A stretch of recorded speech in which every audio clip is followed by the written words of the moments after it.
Iran के सामने Israel और अमेरिका महायुद्ध में उतरे हुए हैं और अमेरिका लगातार ईरान से पिटता हुआ दिखाई दे रहा है। और इसी हार के साथ साथ अमेरिकी राष्ट्रपति कलयुगी तानाशाह, कलयुगी हिटलर डोनाल्ड ट्रंप बौखलाया हुआ दिखाई दे रहा है। अब आखिर डोनाल्ड ट्रंप ने किस देश पर हमला करने की बात कर दी है? यानी कि ट्रंप की नीति सिर्फ यही रह गई है क्या? एक देश के बाद दूसरे देश पर हमला करो, दूसरे के बाद तीसरे देश पर हमला करो। इस वीडियो में मैं आपको यही विस्तार से बताने वाला हूं। नमस्कार, हिंदुस्तान 9 उत्तर प्रदेश देख रहे हैं आप और मेरा नाम है तुषार शहरा। मिडिल ईस्ट में बढ़ते तनाव के बीच अब अमेरिका की विदेश नीति को लेकर एक नया संकेत सामने आया है। आपको बता दें, अमेरिका के राष्ट्रपति डोनाल्ड ट्रंप ने इशारा दे दिया है कि ईरान के बाद अब उनका अगला फोकस क्यूबा हो सकता है। ट्रंप का यह बयान ऐसे समय में आया है जब दुनिया पहले से ही कई भू राजनीतिक तनावों से गुजर रही है। दरअसल ट्रंप ने जनवरी में भी क्यूबा को लेकर कड़ा संकेत दिया था। उन्होंने साफ कह दिया था कि क्यूबा के पास दो ही रास्ते, या तो अमेरिका के साथ समझौता कर लो या फिर परिणाम भुगतने के लिए तैयार रहे। इस बयान के बाद अंतर्राष्ट्रीय राजनीति में हलचल तेज हो गई। अब जब ईरान को लेकर तनाव लगातार बढ़ रहा है, उसी बीच क्यूबा को लेकर ट्रंप का यह संकेत एक नई रणनीति की ओर इशारा कर रहा है। विशेषज्ञों का मानना है कि अमेरिका अपनी विदेश नीति के तहत उन देशों पर दबाव बनाना चाहता है जिन्हें वह अपने विरोधी खेमे के करीब मानता है। इसी बीच एक और बड़ा घटनाक्रम सामने आया है। दक्षिणी अमेरिका के वेनेजुएला में सत्ता परिवर्तन के बाद लैटिन अमेरिका की राजनीति में भी हलचल दिखाई देने लगी।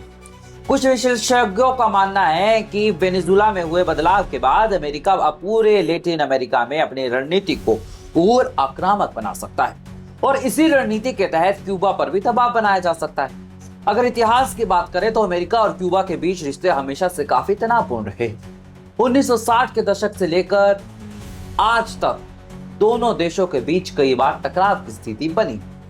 हालांकि कुछ समय के लिए दोनों देशों के बीच संबंध में सुधार भी देखने को मिला था, लेकिन पिछले कुछ वर्षों में रिश्तों में फिर से ठंडापन बढ़ गया। क्यूबा पर अमेरिका की आर्थिक पाबंदियां पहले से ही लागू। अब अगर ट्रंप प्रशासन क्यूबा को लेकर नई रणनीति बनाता है तो इसका असर सिर्फ इन दो देशों की तक ही सीमित नहीं रहे, बल्कि इसका प्रभाव पूरे लैटिन अमेरिका वैश्विक राजनीति पर पड़ सकता है।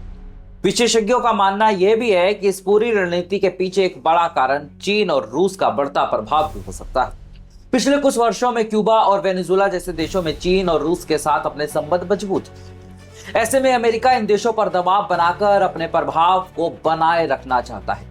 हालांकि अभी स्पष्ट नहीं है कि क्यूबा को लेकर अमेरिका का अगला कदम क्या होगा, लेकिन इतना जरूर है कि ट्रंप के इस बयान के बाद अंतर्राष्ट्रीय राजनीति ने एक नई बहस को जन्म दे दिया है। अब पूरी दुनिया की नजर इस बात पर टिकी है कि अमेरिका का अगला कदम क्या होने वाला है, क्या उठाता है। क्या अमेरिका और क्यूबा के बीच तनाव फिर से बढ़ने वाला है? सवाल यह है। और क्या यह वैश्विक राजनीति में एक नए संघर्ष की शुरुआत हो सकती है? इन सवालों के जवाब आने वाले समय में ही मिलने वाले। लेकिन एक बात साफ है, ईरान वॉर के बीच ट्रंप का यह बयान ट्रंप का पागलपन साफ तौर पर दिखा रहा है। डोनाल्ड ट्रंप एक सनकी मानसिकता वाला व्यक्ति। डोनाल्ड ट्रंप अपने देश से ज्यादा अपने आप को आगे रखने की कोशिश करता है और तभी डोनाल्ड ट्रंप जो है वो युद्ध में उतर रहा है बार बार। ट्रंप क्या चाहता है? जिस देश पर चाहेगा उस देश पर हमला कर दे। ट्रंप की ये नीति का विरोध करना बहुत जरूरी है, खासतौर पर भारत जैसे उभरती एक नई शक्तिशाली ताकत के लिए। जो भी अपडेट होगा आपको बताएंगे। ऐसी देश और दुनिया की तमाम बड़ी खबरों के लिए हमारे साथ बने रहिए। अगर आपको हमारा वीडियो पसंद आया, वीडियो को ज्यादा से ज्यादा शेयर करें और चैनल को सब्सक्राइब करें। धन्यवाद।